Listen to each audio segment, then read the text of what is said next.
I would love to say a few things about him. Sir is born in this region. When he was a little boy, he left the region for security reasons and spent the rest of his life in Europe, countries, and he has learned many languages. He is the father of 2 sons and a beautiful daughter and lives in Spain. The last few years, he established a very important department in the Salamanca University and the department called the Ninway Chair. In this Ninway Chair, everyone, you and me, can study whatever and educate themselves in the most high professional and high level university in Europe. And the Ninway Chair will help the Assyrians, will help our people to do research about our culture, about our language, about our history.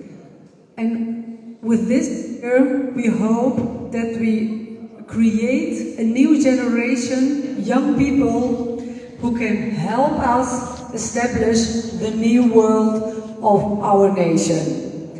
And we are very, very proud that he is here with us from the beginning, and he will speak about the foundation of the university in Sibin. Please, Professor Afram Yildiz.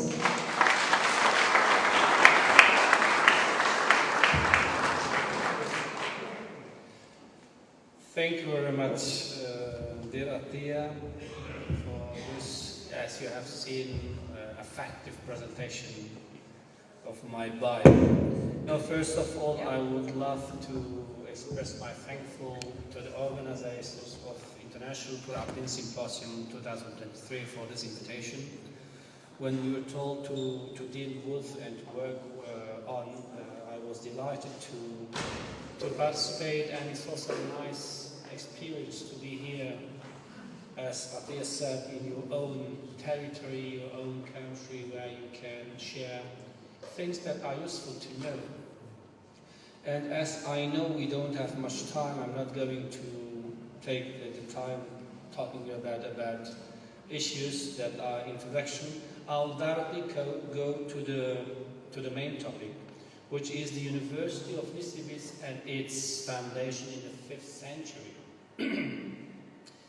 I will try to connect Nusaybin with Urfa or Urhai or Edessa, Şanlıurfa, because in Nisibis method and its curriculum, without the previous one, we won't be able to explain it. So I'm going to be very short, and hopefully I will achieve the goal in order to tell you the richness of such a university of the 5th century. Now let's go to the first slide. The University of Nisibis, the successor or heir of the University of Orhai. The beginnings of the school of Nisibis as an alternative to Orhai or Edessa or Şanlıurfa go back to the second half of the 5th century. The University of Nisibis method follows the teaching system of Orhai. Therefore, it's convenient to make a brief description of this first educational center. According to the Eastern tradition, the educational center was founded by Saint Ephrem. Although this information is not found in the work of the historian Sosamenos, who seems to be informed about the activities of aforementioned doctor of Eastern and Universal Church. Modern authors have different opinions on this point. Therefore, it's important to distinguish, as Phobos rightly does, between the teaching activity of Saint Ephrem and his founding initiatives. Certainly, Saint Ephrem may have been the main promoter of the conversion of the Orhai school into a high-standing academic center. That is to say, even in the hypothetical case of not being the founder, he must be credited with turning it into a center of preference in the area. His works have long served as model text for students and teachers of the Aramaic or Syriac-speaking language.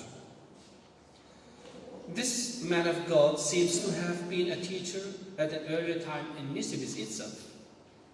Therefore, if he is not to be credited as the founder, he must be considered one of the first Pashqana, which means interpreter of the center. After him, Qiyore, as the following director, introduced new texts as novelty in the school for the trainings of students. He replaced the reference texts for the academic education of Saint Ephraim with the works of Theodoros Pashqana, or the interpreter. According to the Eastern Church Chronicles, after Qiyore follows Rabula, who was declared interpreter Pashqana by Barhadab Shabba, and is therefore considered to be responsible for the school. Mari is of the same opinion, but Fergus supposes that this could be a confusion between Rabula as the head of the school and the bishop of Orhai itself. The school underwent considerable change under different, especially different directors, but especially under the direction of Marnarsay, who has been born in the territory under Sassanid rule and trained in the school that was later entrusted to him. With his election, we can observe important changes in the structure of the school.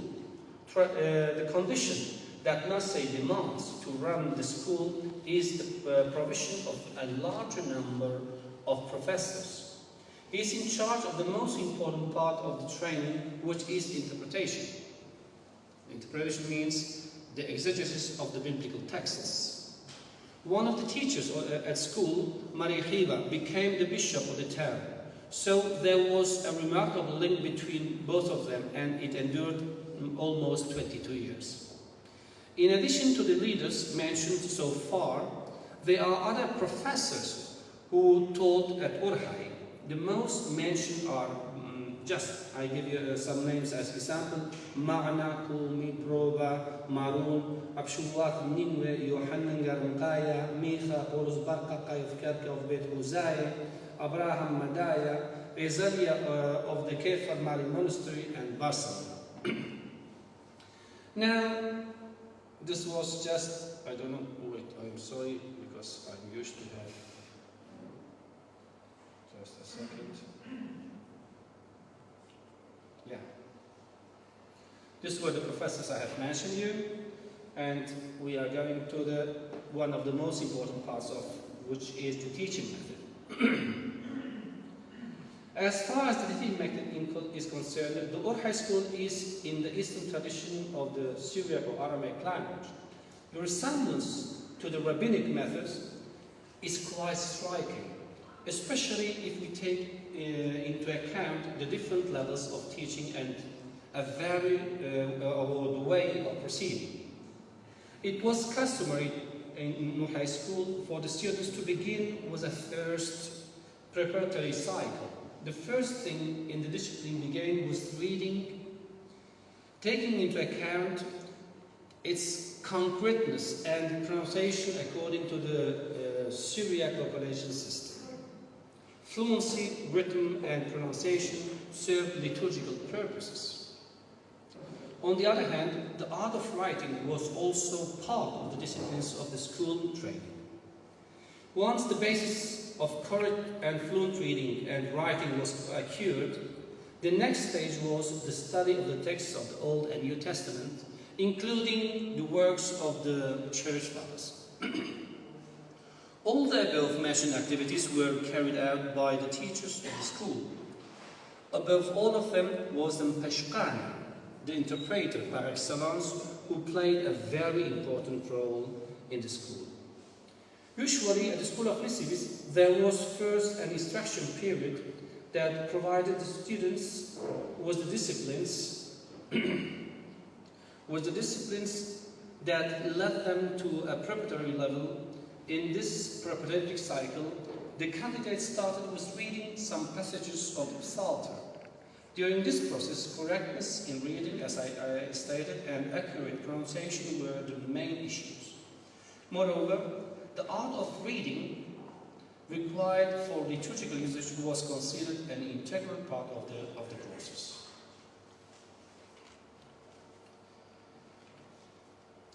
As you see, also we have to talk about the Hellenistic influence. The school of Nisibis, as successor of the school of Orhai, fostered the whole educational method, introducing some innovations that were taken from Antiochian school. Both schools introduced many elements of the Antiochian academic aspects that characterized the Hellenistic tradition. The Antiochian historical and literary method used for the study of biblical texts was implemented at the school of Orhai and Nisibis.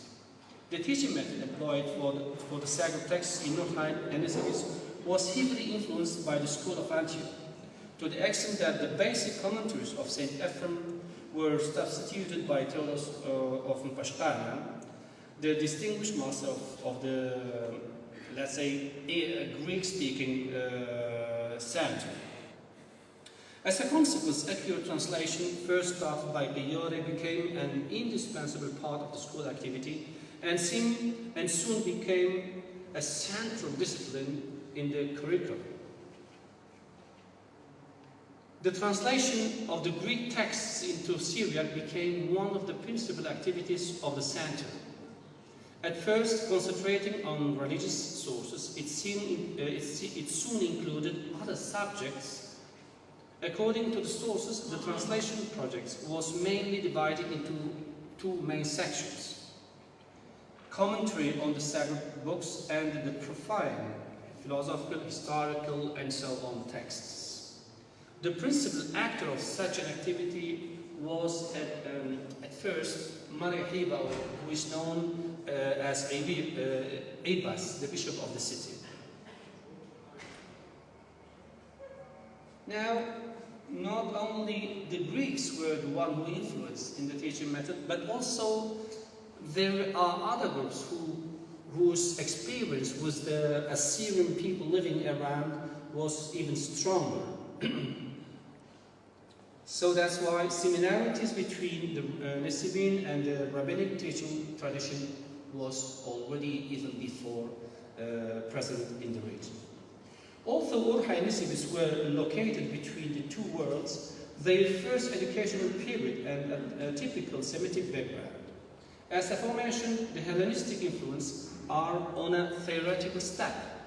The main doctrinal aspects that were transmitted in that school were forwarded by the Syriac-speaking milieu through the works of outstanding Antiochian masters. But the preceding way of teaching could be considered as a result of Semitic teaching method. The best teaching method known to the Western world is the rabbinic one. Probably the Jewish community in northern Mesopotamia, with its large teaching tradition in those regions that were also inhabited by the Jewish people, was taken as example for the teaching system of the propedeutic cycle. The sacred text obliged the parents to the religious education of their children, Deuteronomy 11:19. And the book Sifre, Deuteronomy 46, specifies very clearly that the father should talk to his child in the sacred language and to be instructed in the Torah. But most parents were not able to fulfill this obligation or to offer their children a private teacher. So the creation of schools for children was materialized very quickly. From the second half of the 2nd century, primary school for children was already implemented everywhere. During the Tannaite period, which is the first one of the rabbinic period, it was forbidden for a teacher to live in a place where there was no school. Yes. And now let's go to the inner structure of the Nisibin Academic Center. The system of instruction in the school of Nisibis was taken from Orhai, as I have stated, because it was largely staffed by lecturers expelled from Orhai. The statutes of the school of Nisibis, promulgated in 496, are still extant. At one time, it had, we are told, no fewer than 1,000 students. Administrative and disciplinary matters were delegated by the principal, who is called Rabban or Rabban, and his colleagues to the bursar, Rabbeita, who was elected by the professors at school. So we have elections inside of the school itself. The lecturers were not permitted to engage in trade or in handcrafts, or to be negligent in their teaching duties. Moreover, there were other duties like Maqriyana or Higyana, who were in charge for reading and correct pronouncing phase. Both were responsible, as I told, for the basic formation of the students. Other diverse responsibilities like Sopra, which means secretary or scribe, were taken by the professors of the school. In this way, the school of Nisibis, established in the territory of the Persian hegemony, became one of the most important for its quality and variety of disciplines. Many other directors followed, and now we are going to talk about the main directors of this school that came after Marmarsay. Besides his huge literary production in different fields, his reputation found no equal. As stated in different sources, he was a high-talented master. His gift for language made him master of the Syriac or Aramaic idiom. With his poetic talents, he charmed his listeners. And I could say many other things, but his literary creation provided us with different genres, like Turgama, homily, or Turgami homilies or interpretations, Tishbohta, chants, hymns, Karozuta, litanies, prayer that includes commemoration, especially for the leaders of the church, Buya, consolation discourses, Sohita or Sohiata, canticles, and Hapachta, antiphons. So there is a clear structure that was established by himself. Briefly, we could say that Marmarsay gained an incomparable reputation, especially in the Church of the East, in being considered as one of masters of the Syriac language. His poetic talent, capacity, and gift has immortalized him as one of the most literary celebrities. He's called even like the harp of the spirit, kanalen. And I could say many other things about him, but I know that time is running. He was one of those masters that were able to combine the Hellenistic scholarship cultivated at the Antiochian school with the indigenous theological views of the Church of the East. Narsay's academic importance became unique. His learning and knowledge were so deeply admired that the tradition relates that his admirers, in their amazement and veneration, believed they saw angels hovering around his chair when he taught. I could say many things, but I'm going to show. So during the theological discussions of the 5th century, the expulsion were achieved, and many of the supporters of Duophysitism were forced to flee. According to Shimon of Bet Asham, many of other professors accompanied Narsay on that occasion. Their names are given in the source. I have mentioned many of them. Aqaq of Bet Aramai, Barsam of Nisibis, Ma'ni of Bet Ardashir, Yohanna of Kerkat Bet Sarim, Micha of Lashon, Paul Barqapi of Kerkat Ledan, Pusi Huzaya, and Abraham of Bet Madai. What is known without any shadow of doubt is that Narsay was taken under the protection of Barsam. I'm going to shorten. The bishop of Nisibis, who was the adherent of Duophysitism, and he, as Narsay ended up in Nisibis, he started the same method that was cultivated in Orhai, in Nisibis. He was supported by the bishop, Barsama, who was not only just a simple bishop, but he was also the representative of the region in relation to the Sassanid rulers. So he was also politically engaged.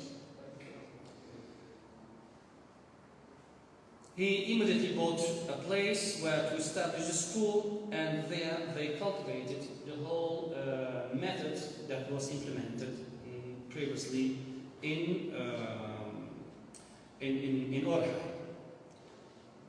From this moment onward, the school of Nisibis was converted into one of the leading educational centers for Syriac-speaking communities, and from where important intellectuals came and spread all over Mesopotamia. It gradually developed, and Nasser was soon obliged to introduce new rules in order to avoid possible internal concerns or problems or troubles. Such a reform was undertaken under the auspice of the local bishop, Hosea of Nisibis. Once he passed away, Elisha succeeded him, and I'm going to shorten. And after Elisha, the second director, let's say, another important personality followed, who is called Abraham of Bet Rabban. The sources are quite clear about this choice. He is a gifted pedagogue with extraordinary faculties. The Chronicle of Arbel describes him as an ardent man, valiant worker, wise in the knowledge of the fear of God, and investigator of divine scriptures.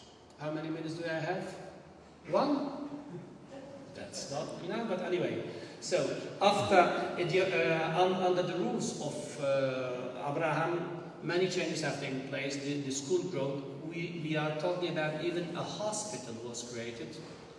And the School of Medicine at that period was really the starting point of a novelty. It was not just, they were not only teaching the people, but also there were illnesses, diseases that were cured in the hospital of Nisibis. And many other, let's say, disciplines were introduced. Rhetoric even was there, philosophy, theology, church history, and so on. After him, we see another important person or director who is called Hainana Hadiabaya. Hainana from Adiabene, who shifted a bit many parts of the teaching method. He introduced, even he replaced the texts of Mark Theodorus with another big author of Chrysostomos, John Chrysostomos' texts. And from then onwards, problems started. In this period, the new religion, the Muslims raised, and gradually the school of Nisibis, it endured until 832, when the school of Baghdad was created, and it eclipsed the school of Nisibis in this sense. But a huge influence of this school was exercised even in Baghdad, because the big masters, the translation process from Greek into Syriac and from Syriac into Arabic, because this is the misleading information that the people have given to the Westerners. Thanks to this big efforts, many texts of big importance, philosophy and other texts that supposedly were written in Greek, were translated into Syriac and from Syriac into Arabic. But at the end, if you go now to Nusaybin or Nisibi, you will just see the ruin of such a huge school that it was, whose rules were used for the creation of the first Western universities, which is called Bologna. Cassiodorus relates where he meets a professor of the Nisibis course in Constantinople, and he asks him what kind of method they were implementing. The system of winter semester and summer semester was created at the school of Nisibis. And that system was taken even to Bologna, the first university in the Western world. Thank you very much for your attention. Thank you very much, Professor Yildiz. from the University of Salamanca from Spain. Professor, can I ask you one question? And then I will look to you. You might have one question also. I mean, you know a lot about the first university in Zibin, and you are working today as a rector at the university in Salamanca. Are there things that you have discovered in the University of Zibin that you can compare and use at the University in Salamanca? Indeed, we are doing it. What we do while we teach the language, we use the same method.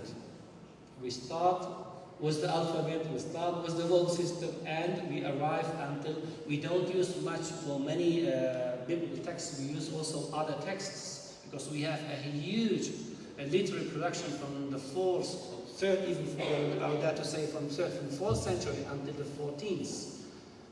Where we use the texts, literary texts of our legacy, which has been cultivated in Orhai and Nisibis and many other places where there were schools. Yes, the common sense follows. We learn from the past in order to improve the present, and this is what we are trying also in Salamanca, where for the first time Aramaic and Hebrew were taught in 1311 at the University of Salamanca. It's not just a new issue that is now starting. We have a big experience in that sense. Thank you, Melfono. Is there someone else who wants to ask one question? No. Professor? There is just Please.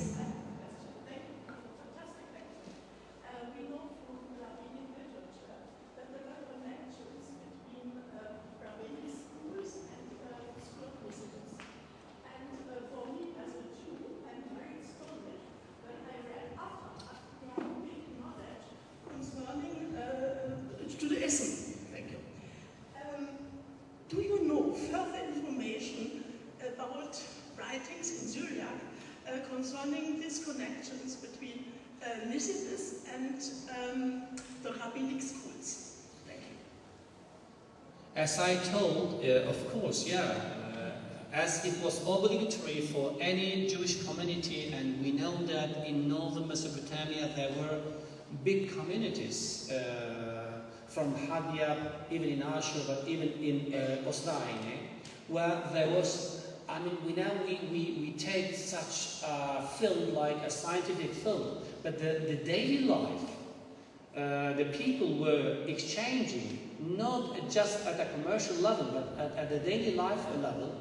Even the school, of course, this influence of the rabbinic, especially the first period, has a big influence in the implementation of the schools, which were at the beginning, in our case, only limited to the monasteries. Okay, so our masters were, of course, in contact with the Jewish masters' schools around.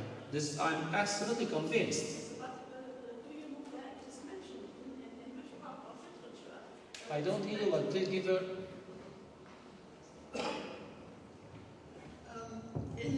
In Hebrew, in the rabbinic literature, I think in the response literature, it is mentioned a little bit about these connections.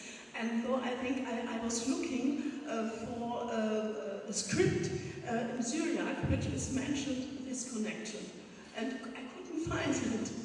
It's normal that they don't mention it, because at the beginning, once the Christianity became as official religious, the group, especially Nisibis and Edessa, are somehow part of the Roman or Roman Empire.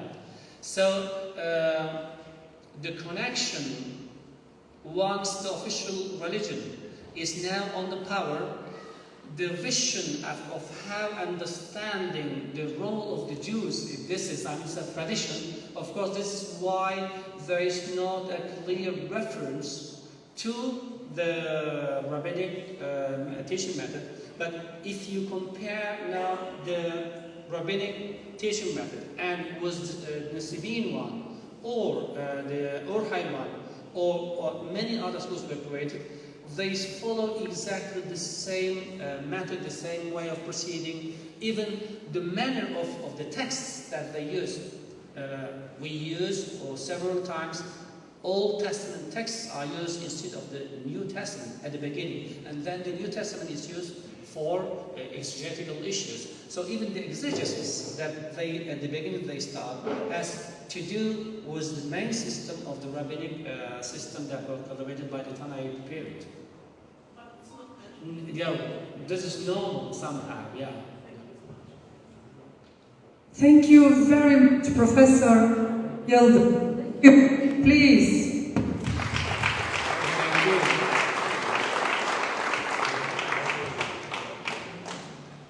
We will stay in CB today, and besides the University of CB, the people of CB had a great life and created a lot of things. Another professor from my people will tell us more about the daily life of the different groups, different ethnic groups, religions, whatever Mikhail Abdallah wants to take us with him. Professor Mikhail Abdallah will inspire us, and his passion, I'm going to warn you, the passion he has for this subject is huge. And he has inspired a lot of young students in Europe about this subject. Please.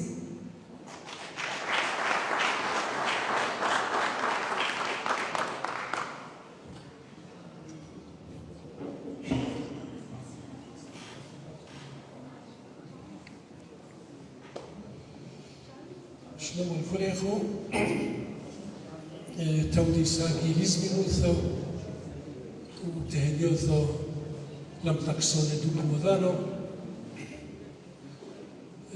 إسانيوثو ناتيوي كجغولي سريويو وكل كذعي تركويو فمدلي فسقولو كجغولو بسريويو وكورينا وزيتو تنجم البشرة تركو مدلي شو لازم ضبطت الميكروفون.